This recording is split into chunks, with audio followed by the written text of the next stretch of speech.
지난주까지 우리 사도행전 강해를 하다 멈췄습니다.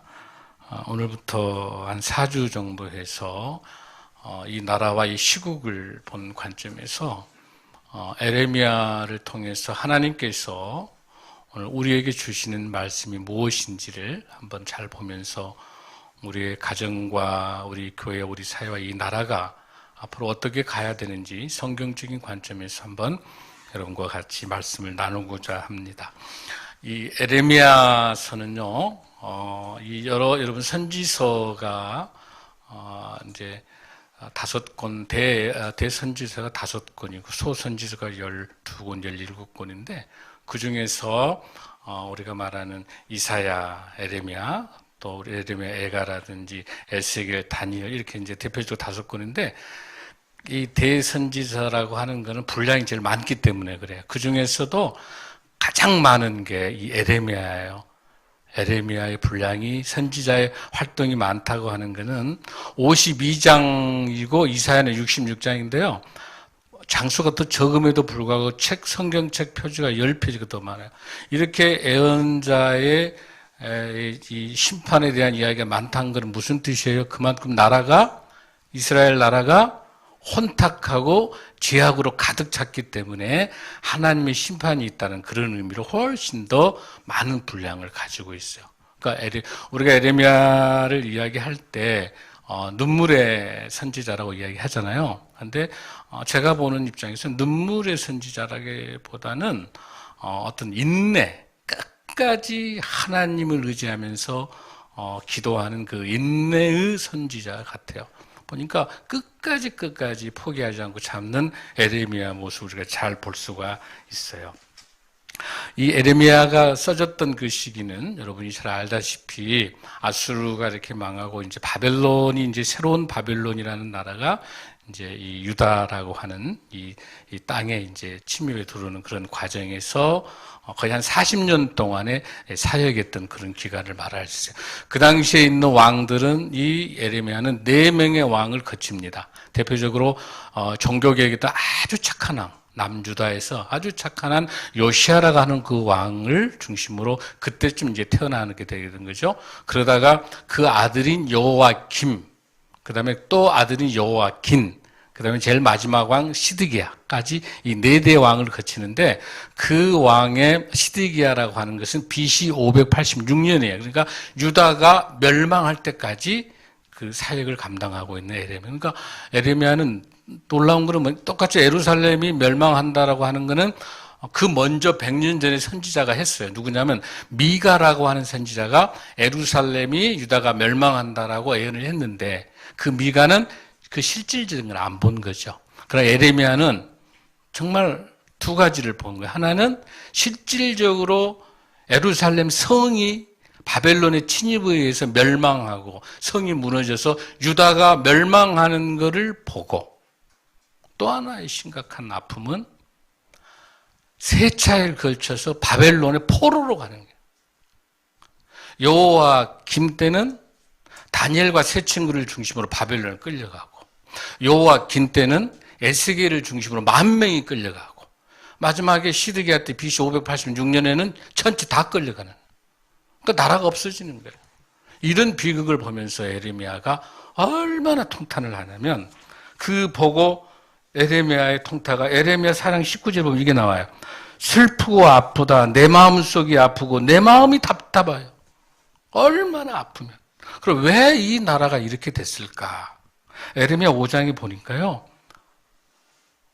예루살렘 성에 정의와 진리를 구하는 사람이 한 명이 없는 거예요. 한 명이. 여기서 말하는 정의는 뭐냐면요.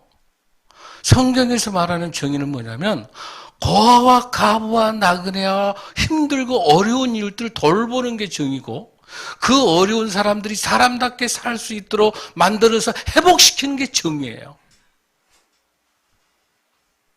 가진 자, 권력 있는 자의 행포, 거기에 정치 지도자와 종교 지도자 다 한 통속인 거예요.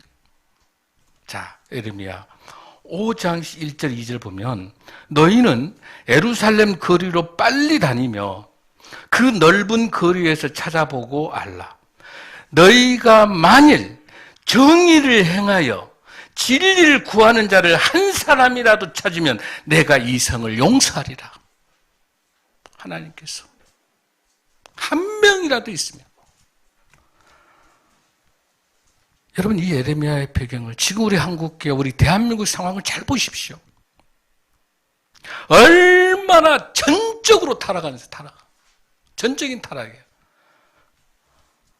예레미야 6장 13절 14 이걸 한번 읽으면 좋겠습니다.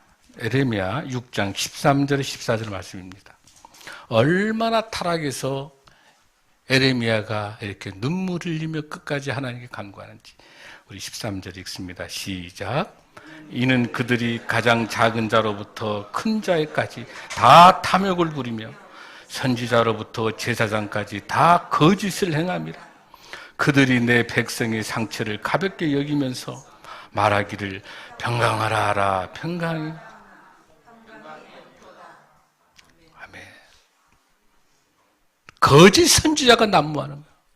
아무 문제가 없다고. 다 죽어가는데 작은 권력을 가진 자나 작은 교회나 큰 교회나 큰 권력 가진 대통령이나 국회의원이나 장관이나 모두 다 거짓과 탐욕과 우리 국민들에게 뭐라고 합니까? 평강하다, 평강하다. 여러분, 이 예레미야는요, 전체 52장까지, 오늘 굉장히 중요합니다. 전체 52장이 있는데, 1장에서 여러분들 보면 45장까지는 이 유다, 남유다, 그나마 남아있는 이 남유다의 멸망을 예언하면서 심판하고 돌아와라는 거예요. 무려 45장까지 쓰는 거예요. 예레미야가. 예레미야 대신 누구와? 하나님의 안타까움 돌아오라는 거예요. 45장까지예요. 46장에서 51장까지 6장은요, 이방 나라. 남유다만 죄를 진 게 아니라 이방 나라도 죄를 지는 거야. 미국, 중국, 일본 모두 죄를 져. 그 나라, 이방 나라로 돌아와라 심판하는. 그러면서 마지막에 52장은 뭐냐면 너희들이 안 믿는다면 보여주겠다 하면서 52장에 바로 예루살렘 성이 망하고 거기에 포로로 끌려가는 내용이 보고서가 자세히 나와 있는 거예요. 지금 예레미야서를 통해서 우리 한국 상황과 한국 교회와 아니 우리 가정과 작게는 우리 가정과 우리 삶과 우리 직장과 우리 사업과 우리 사회와 공동체와 학교와 국가와 한번 우리가 보면서 하나님이 지금 이 시간에 예레미야를 통해서 메시지를 주고 계세요. 크게 3가지의 메시지를 주십니다. 첫 번째 하나님께 주신 메시지는 하나님의 눈으로 세상을 보라는 거예요. 자, 예레미야 1장 여러분들 5절 한번 읽습니다. 시작. 내가 너를 모태에 짓기 전에 너를 알았고 내가 배에서 나오기 전에 너를 성별하였고 너를 여러 나라의 선지자를 세웠노라 하시기로. 그러니까 하나님께서 예레미야를 찾아와 가지고 말하는 거예요. 예레미야가 이 선지자는 2가지 방법이에요. 하나는 본인이 도저히 목사, 예언자, 선지자 안 하려고 하는데 강압적으로 하나님께서 하지 않으면 안 되게끔 끌고 가는, 강압적으로 하나님의 강권적으로 불러서 못하겠다 하면 설득하고 못하겠다 한다면 위로하고 이렇게 해가지고 막 가지고 가는 아주 타율적인 게 되는 선지자가 대표적으로 누구에게 나와 있는 예레미야예요. 자발적이지 않는 거란 말이에요. 그러니까 이 예레미야는 하나님께 도저히 저 못하겠습니다. 그랬더니 하나님께서 뭐라고 그래요? 2가지 이야기를 해요. 예레미야야, 너를 모태에 짓기 전에, 이미 네가 태어나기 전부터 엄마 뱃속부터 알았고, 이 알았고란 말은 야다라면 무슨 뜻이냐? 그냥 너와 내가 안다는 게 아니라 너의 성격, 너의 인격, 인품, 너의 모든 거를 하나님이 알고, 이미 알고 예레미야야 너를 이 세상에 태어나게 하셨다는 게 하나님께서. 그 다음에 네가 배에서 나오기 전에, 엄마 배에 나오기 전에 너를 어떻고? 성별하였고. 이 성별이란 말은 거룩하게 따로 떼는 거예요. 그래서 하나님께서 에레미야는 장가도 못 가겠어요. 너 여기에 집중하라고. 이렇게 지금 본문에 설명하고 있어요. 그러면서 동시에 뭐가 나와 있죠? 마지막에 여러 나라의 선지자로. 여기 보세요. 에레미야는요, 남유다의 선지자가 아니에요. 남유다뿐만 아니라 이방 나라, 전 세계를 선교하는, 전 세계를 애언하는 선지자인 거야. 그러니까 유다 나라만을 위한 선지자가 아니라 전 세계 열방을 섬기는 거죠. 전 열방의 선지자예요. 그러니까 이방 민족들의 죄악에 대해서도 심판하겠다고 애언하고 있는 거죠. 그렇게 본문에서 설명하고 있어요. 자, 그러면 여러분, 진정한 선교자, 애언자, 이 소명자는 태어날 때부터 하나님께서 콜링해서 불렀잖아요. 이런 사람은 어떻게 사역을 해야 되죠? 철저하게 공공성 있는 사역을 해야 되는 거예요. 남유다만을 위한 사역자가 아니고 이방 민족을 위한 사역자가 아니라 하나님의 공의와 정의를 위한 그러한 사역자. 여러분, 정의라고 하는 것은 정의를 해보면 미가서 6장 8절에 이렇게 있어요. 오직 정의를 행하며 인자를 사랑하며 겸손하게 내 하나님과 함께 행하는 것이 아니냐. 정의를 행하고 인자를 사랑하고 겸손하게 하나님과 동행하는데, 이 미가서 6장 8절은 정확한 선지자, 애언자의 사명선언이에요. 가장 중요한 게 정의예요, 정의. 하나님의 공평한 공공성에 대한 하나님의 공적 영역을 갖는 거예요. 그러니까 국가나 교회나 어떤 직장이나 어느 곳에서 사유화해서는 안 된다는 거예요. 사유하면 안 된다는 거예요. 내가 하는 내 사업, 내가 하고 있는 직장, 내가 모든 것이 공공성을 가지고 하나님께서 나를 이곳에 파송한, 하나님이 내게 맡겨준 그 하나님의 소명자의 사명인 줄로 믿습니다. 그래서 1977년도 1월 20일 날 지미 카터 대통령이 대통령 선서할 때 항상 뭐 하냐면 성경에 손을 얹잖아요. 손을 얹은 게 바로 미가서 6장 8절 말씀이었어요. 미국을 그렇게 통치하겠다라고 하는 거죠. 사랑하는 성도 여러분, 두 번째 이 소명자, 하나님의 선지자는 어떻게 사역을 해야 될까? 전적으로 하나님이 주신 능력으로 하나님과 동행하는 삶을 살아야 됩니다. 그 능력이 하나님이 주신 능력으로 하나님과 같이 살아가는 거예요. 자, 여러분 6절 한번 읽습니다. 시작. 내가 이르되 슬프도소이다. 주 여호와의 보소서, 나는 아이라 말할 줄을 알지 못하나이다 하니. 7절에서 여호와께서 내게 이르시되 너는 아이라 말하지 말고 내가 너를 누구에게 보내든지 너는 가며 내가 내게 무엇을 명령하든지 너는 말할지니라. 할렐루야. 하나님께서 저 못하겠습니다라고 하니까 바로 하나님이 설득자더니 바로 들어가죠. 그러니까 에레미야가 못하겠다고, 저는 아이입니다. 저는 청년이라서 아주 경험도 부족하고 실력도 없고 그러니까 아무것도 못한다고 에레미야가 발뺌하려고 하니까 하나님께서 어때요? 바로 찾아와서 바로 설득하는 게 뭐라고 그래요? 내가 내게 이를 때 너는 아이라고 말하지 말라. 내가 너를 누구에게 보내든지 너는 가며 내가 내게 무엇을 명령하든지 너는 말할지어다. 그러면서 뭐라고 합니까? 너는 그들 때문에 두려워하지 말라. 내가 너와 함께하여 너를 구원하리라. 할렐루야. 그러니까 에레미야야, 걱정하지 마. 야, 네가 사실 에레미야가 이제 20살 정도 때 이제 사역을 들어가는데 청년이니까 무슨 경험이 있겠어요. 그 다음에 무슨 소리예요? 예루살렘이 유다가 멸망하기 때문에 바벨론에다 다 항복해라 이렇게 하니까 기가 막히잖아요. 그런 그 파멸하고 멸망한다는 이야기 하니까 누가 좋아하겠어요? 난리인 거예요. 그러니까 여러분들 매를 맞지요. 그 다음에 감옥에 갇히지요. 또 여러 가지 고난과 역경을 당하죠. 그러니까 오직 하면 사도 바울이 고린도 후서 3장에서 뭐라고 하냐면 나는 나의 사역이 에레미야 사역과 같노라 이렇게 이야기해요. 그 인용이에요, 고린도후서에서. 그러니까 에레미야 사역과 바울 사역이 너무 같은 거야. 매 맞고 교도소 감옥 가고 그다음에 어때 또 돌로 맞춰 죽고 맞아요. 똑같이 또 하나 이 에레미야를 신약에서 40번이나 인용해요. 요한계시록 쪽. 그러니까 이 에레미야는 굉장히 신약에 가서도 계속 인용되기 때문에 굉장히 중요한 책이에요. 왜? 우리의 죄의 속성 때문에 하나님께 철저히 심판해서 멸망시키는데 거기서 끝나는 게 아니라 반드시 희망을 주시는 거예요. 여기서 너희들 심판하는 걸 완전히 죽여서 없애려고 하는 게 아니라 반드시 회복시켜서 너희들에게 희망을 주겠다는 거예요. 그래서 여러분들 그 본문을 한번 여러분 보면 에레미야 29장 11절에 보면 이렇게 나와요. 여호와의 말씀이니라 너희를 향한 나의 생각을 내가 아나니 평안이요 재앙이 아니니라 너희에게 미래와 희망을 주는 것이니라. 할렐루야.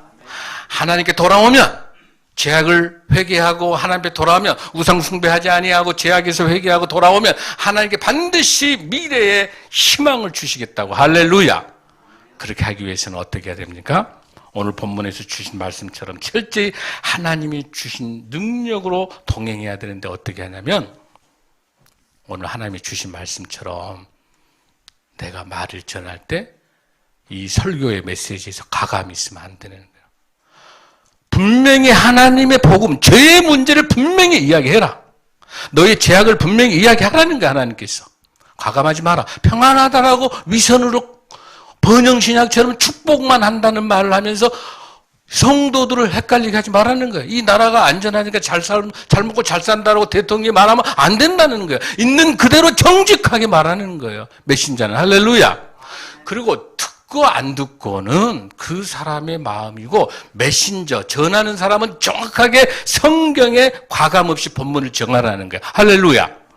여러분, 에스겔서 2장 7절에도 똑같은 말씀이에요. 그들은 심히 패역한 자라 그들이 듣든지 아니 듣든지 너는 내 말로 고할지라. 하나님께서 이 좋은 말만 들으려고 축복말만 들으려고 하니까 안 들을 것이다. 그러니까 듣든지 안 듣든지가 아니라 내 말을 말하라. 하나님께서. 할렐루야. 저는 오늘 이 시간에 성령님께서 여러분에게 드리는 메시지를 드리고 있습니다. 할렐루야.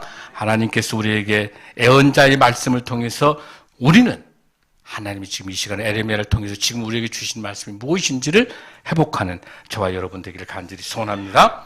그렇게 하기 위해서는 여러분들 뭐가 있습니까? 1장 8절에 보면은요. 너는 그들 때문에 두려워하지 말라. 내가 너와 함께하여 너는 구원하리라. 나 여호와 말이네. 할렐루야. 뭡니까? 내가 너와 함께하겠다.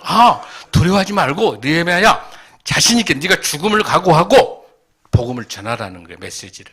하나님께서 네가 더 이상 이 죄악에서 돌아오지 않으면 이 나라를 심판하여 하나님께서 바벨론을 끌려가게. 그러나 반드시 70년 후에는 돌아오겠다고 하나님이 약속하신 거예요. 할렐루야. 여러분 내와 너와 함께 한다고 하는 건 임마누엘 영생인데요. 내가 너와 함께 한다. 하나님께서 에레미야야 두려워하지 마라. 내가 너와 함께 한다. 그건 뭐냐면 여러분들 창세기에서 보면은 39장 쪽에도 뭐 하나 요셉을 보면은요. 요셉이 어때요?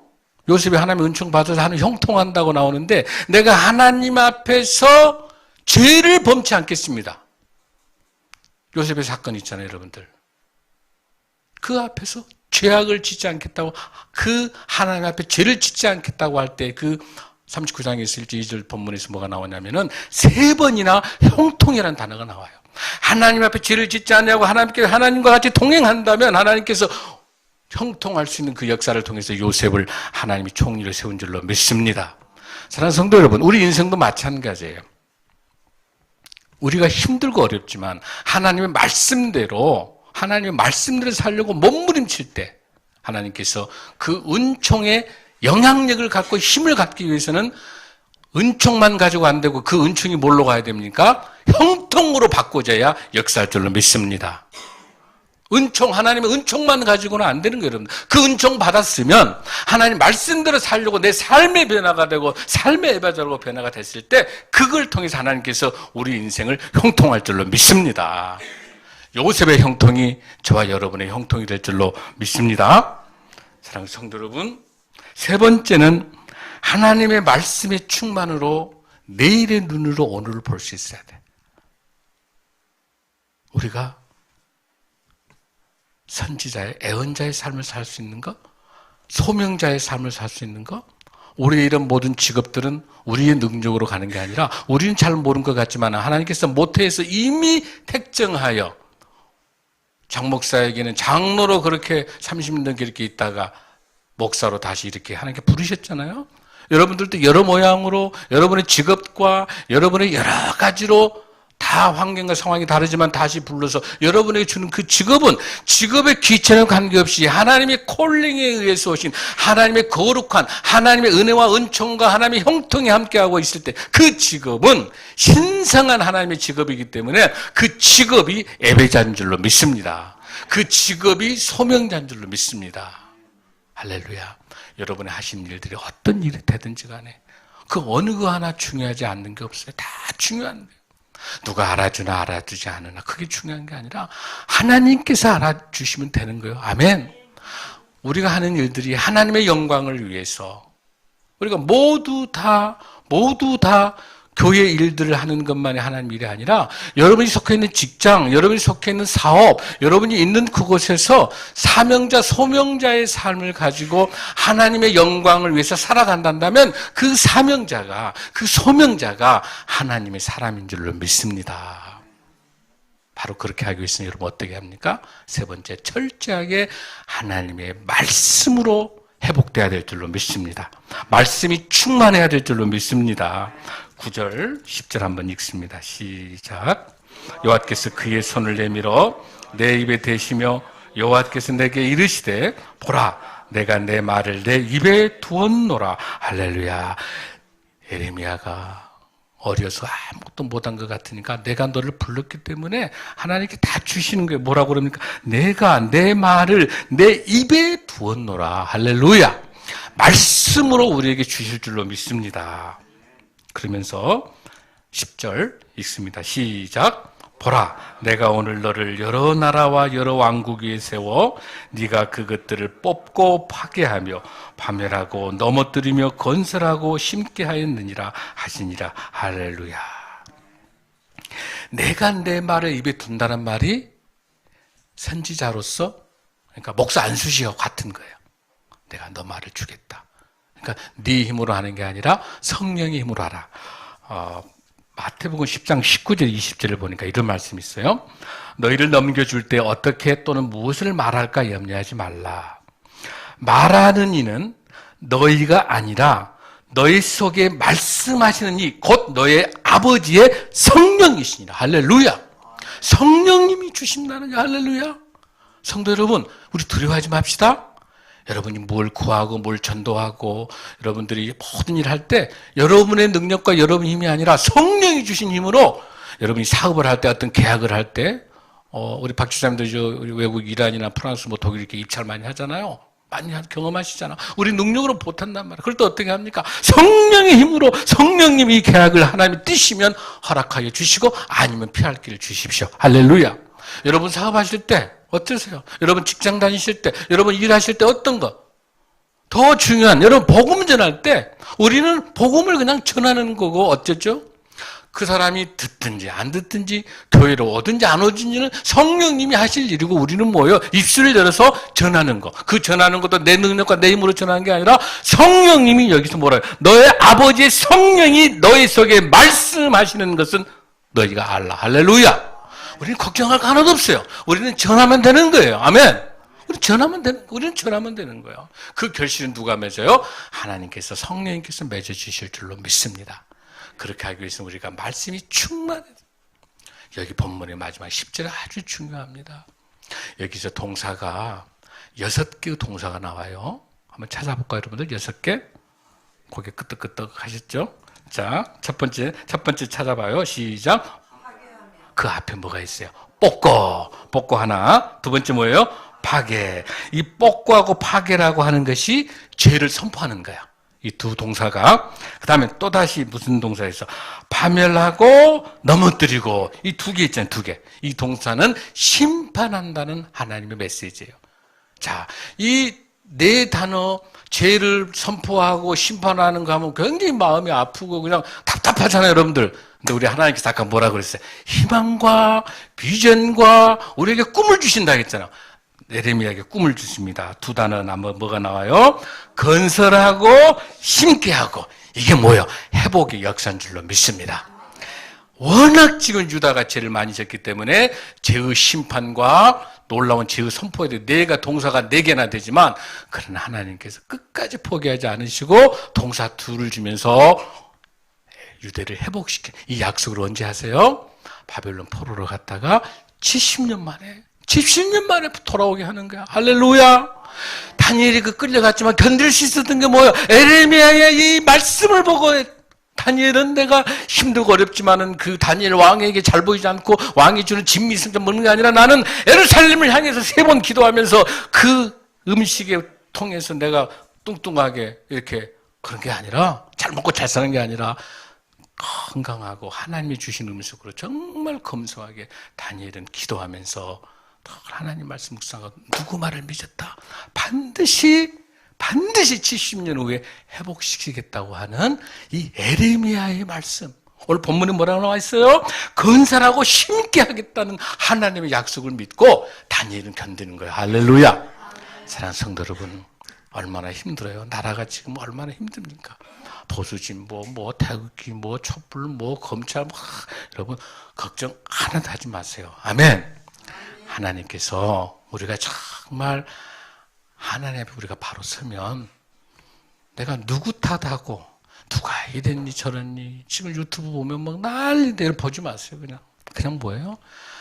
누구 탓하고 누구 할 게 아니라 주님 제가 죄인입니다. 제가 잘못했습니다. 나의 죄의 고백. 내가 하나님 말씀대로 살지 못했으면 내가 고백하면 우리 가정이 회복이 되고 내가 죄의 고백하면 우리 공동체가 회복이 되고 내가 회복하게 되면 우리 교회가 회복되고 내가 죄를 고백하면 내가 속해 있는 직장이 내가 회복하면 내 나라가 내 교회 내 우리 한국교회와 이 나라가 회복되는 거. 할렐루야.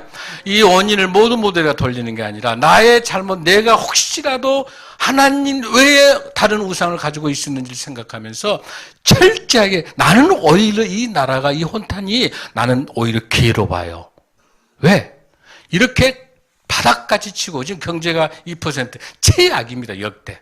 자, 국제 정세도 안 좋고 핵무기 김정은은 지금 북한을 다 가지고 나가라 난리지만은 여러분 분명한 것은 제국은 영원하다 영원하지 않다. 아수르도 없어졌어요. 바벨론도 없어졌어요. 페르시아도 없어졌어요. 로마도 없어졌어요. 어디도 그리스 헬라 제국도 없어졌어요. 중요한 것은 하나님의 나라만 남아있을 줄로 믿습니다. 이 나라가 이 대한민국이 온전히 하나님의 나라 하나님의 제사장 나라가 되기 위해서는 철저히 말씀으로 돌아가고 말씀이 회복되고 오늘 에레미야의 간절한 소망처럼 하나님께서 연우라고 부족하지만 우리를 불러주셔서 말씀대로 하나님대로 주신 말씀대로 우리가 어떻게 살아가는 것이 말씀대로 살아가는 겁니까?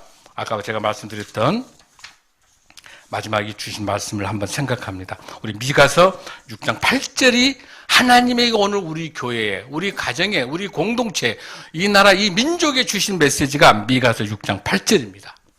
한번 제가 읽겠습니다. 잘 생각하시기 바랍니다. 사람아, 주께서 선한 것이 무엇임을 내게 보이셨나니 여호와께서 내게 구하시는 것은 오직 정의를 행하며 여기서 정의는 뭐라고 그랬죠? 미시타트가 약자를 돌보고 회복시키는 것. 억울한 사람이 없도록 약자를 회복시키는 것. 인자를 사랑하며 여기서 말하는 인자는 헤세드입니다. 이거는 하나님 앞에 진실한 충성된 신실성입니다. 그 다음에 세 번째는 겸손하게 내 하나님과 함께 행하는 것. 말씀 따라 하나님과 함께 동행하는 삶이 하나님이 원하시는 우리의 메시지인 줄로 믿습니다. 할렐루야. 다 함께 일어나시겠습니다.